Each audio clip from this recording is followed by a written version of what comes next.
नमस्कार, तुम्हा सगळ्यांचं आमच्या चॅनलवरती स्वागत आहे। तर आज आपली स्पेशल डिश आहे वेळ अमावस्या स्पेशल भजी। तर चला आपण रेसिपीला स्टार्ट करूया। तुम्हाला आमची रेसिपी आवडली असेल तर आमच्या चॅनलला लाईक, शेअर आणि सबस्क्राईब करा। धन्यवाद। हे आपल्याला भजीसाठी लागणारं साहित्य आहे। तर यामध्ये काय काय आहे ते मी सांगते तुम्हाला। यामध्ये काळा हरभरा आहे, वाटाणा आहे, शेंगदाणा आहे आणि पावटा आहे आणि त्यामध्ये मी तुरीच्या शेंगा सोलून टाकलेल्या आहेत, ते ओले असतात ते आहेत। तर आपण याला 4 शिट्ट्या करून घेणार आहे। त्याला मी रात्रभर भिजत ठेवलेलं होतं। तर चला आपण याला आता शिट्ट्या करून घेऊया।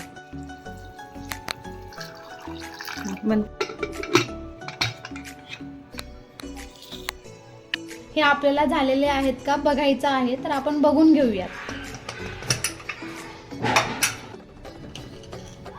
आपल्याला हे शिजलेत का बघायचे आहेत, तर हे परफेक्ट शिजलेले आहेत। तर आपण याला गाळून घेणार आहे।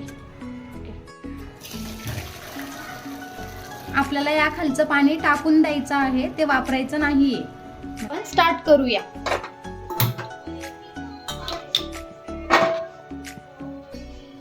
ह्यामध्ये आपल्याला तेल टाकायचं आहे।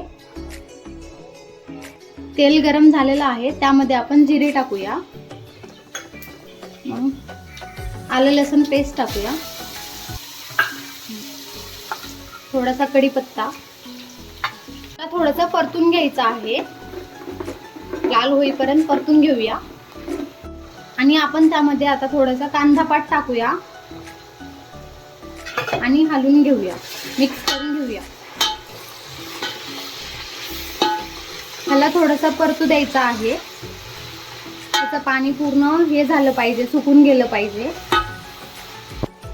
ही झालेली आहे आपली अर्धी, त्यातलं पाणी सगळं गेलेलं आहे, तर तेलच दिसतंय। तर आपण यामध्ये आता मसाले टाकूया।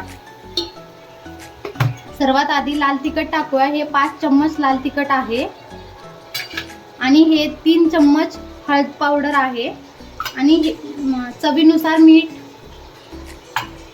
आणि ह्याला आपल्याला थोडंसं परतायचं आहे।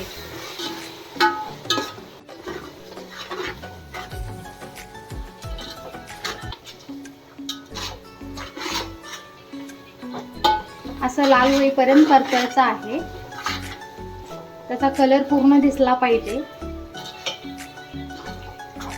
छान तेल सुटलेलं आहे। तर आपण यामध्ये आता पाणी टाकूया, जे आपण मगाशी चिंचेचं पाणी करून घेतलं होतं ते कोळ टाकायचं आहे।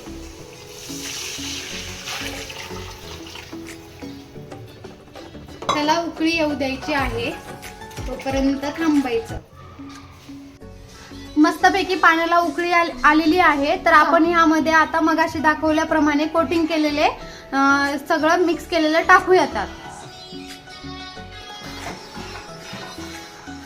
आणि चांगल्यापैकी हलवून घ्यायचं आहे।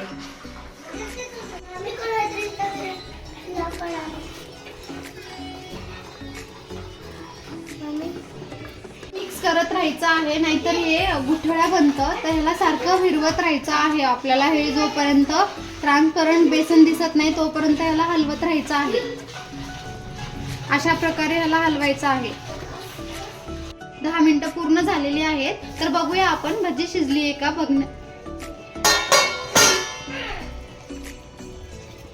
मस्त शिजलेली आहे।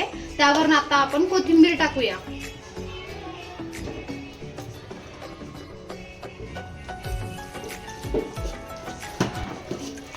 आणखीन 10 मिनिटं वाफवून घेऊया आपण हिला। चला तर मग आपली भजी रेडी झालेली आहे। तर मी आता गॅस बंद करते। तर त्यासोबत खाण्यासाठी आता आपण रोडगे बनवणार आहे, तर ते बघूया।